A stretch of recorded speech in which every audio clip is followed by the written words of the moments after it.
lot of my colleagues here in the House of Commons are pretty accomplished people. In fact, to get to this place, you have to be a bit of a, strange person is part of it, driven for sure, and multi-talented, I think, without question. And one of my friends, my colleagues, a Liberal colleague of mine, exemplifies this very well. Roy Cullen, Member of Parliament for Etobicoke North. I've known him well in caucus as a passionate advocate of an independent Canadian industrial policy. But I found out just before we went on, he's also an author. I didn't know that. You've got a book coming out in a few months from now. Right. Tell me about it. A, what's it about? And B, how'd you find time to write it? Well, yeah, thanks, Garth. The book is called The Poverty of Corrupt Nations. It's a takeoff on Adam Smith's The Wealth of Nations. And it deals with the issue about dealing with a growing gap between the rich and the poor countries of the world. It's the right thing to do to address that. It's also, in my judgment, the pragmatic thing to do.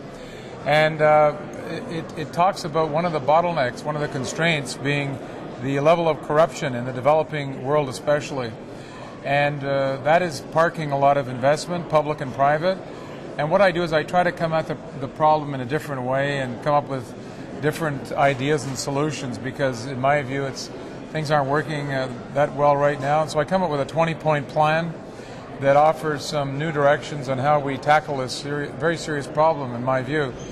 I did the book started about 2 years ago, and it was very much a labor of love, and early mornings during the summer recess, and some weeks I'd work on it a lot, other weeks I would hardly get to it. So anyway, it's going to be published in March, April next year, and I'm looking forward to it.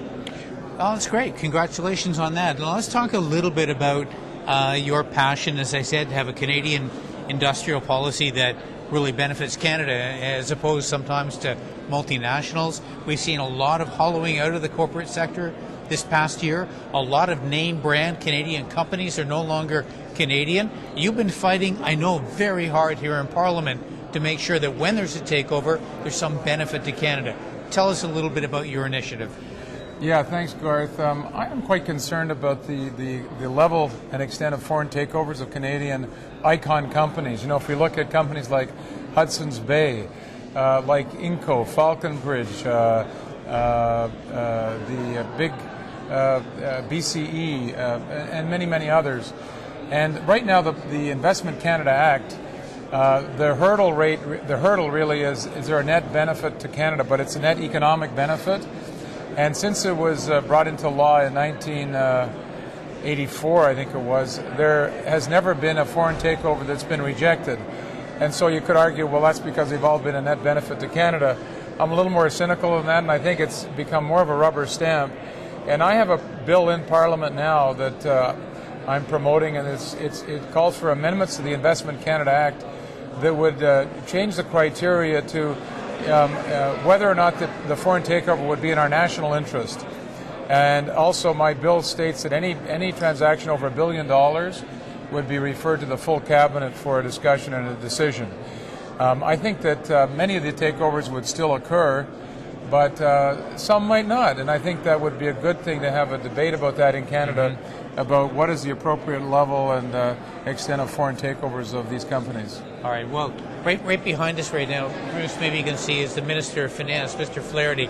And what is a guy like that going to say to you with this kind of bill if it proceeds? What would be his objections from the Conservative point of view? Yeah, well, I think one of the main arguments is the question around it impacting foreign direct investment inbound into Canada, that it might create some barriers to foreign direct investment in Canada. Of course, foreign direct investment in Canada is often a very good thing, but it doesn't always have to involve the takeover of Canadian companies. Takeover of Canadian companies is essentially a paper transaction. Now, the argument is that the acquiring company does bring some synergies, does perhaps bring some investment, research and development, etc. into Canada, but the argument that it impedes foreign direct investment, I've got a good case study in Australia. By the way, Australia, the United Kingdom, and Germany and Japan have a national interest test. That's what I'm fighting for in my bill. And in Australia, they have a national interest test. A few years ago, Shell wanted to acquire a company in Australia, an energy company. It was about a 10 billion Australian dollar transaction.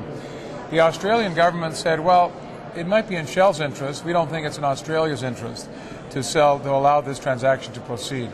And they killed it.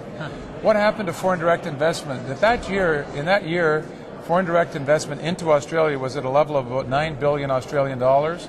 4 years later, it was sitting at about 55 billion US dollars. So while you can't say categorically that it had no impact, I think it'd be a stretch to say that it had a negative impact. And I think in Canada, we have a small company in terms of population, large company geographically.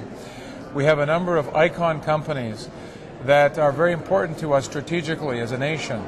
It's not like the United States, which has a large number of entities that could be sold. When we sell some of our icon companies, it have a huge impact on our economy. Well, listen, Roy, very good luck with the bill. I think it's something we need. And good luck with the book, too. And when it's out, I'd love to have you back on. You can hold it up. And you can't really promote it because you're an MP, but you can say, look at my book. You might want to buy it, right? Yeah, well, thank you very much. I'll do that. Thanks for watching MPtv.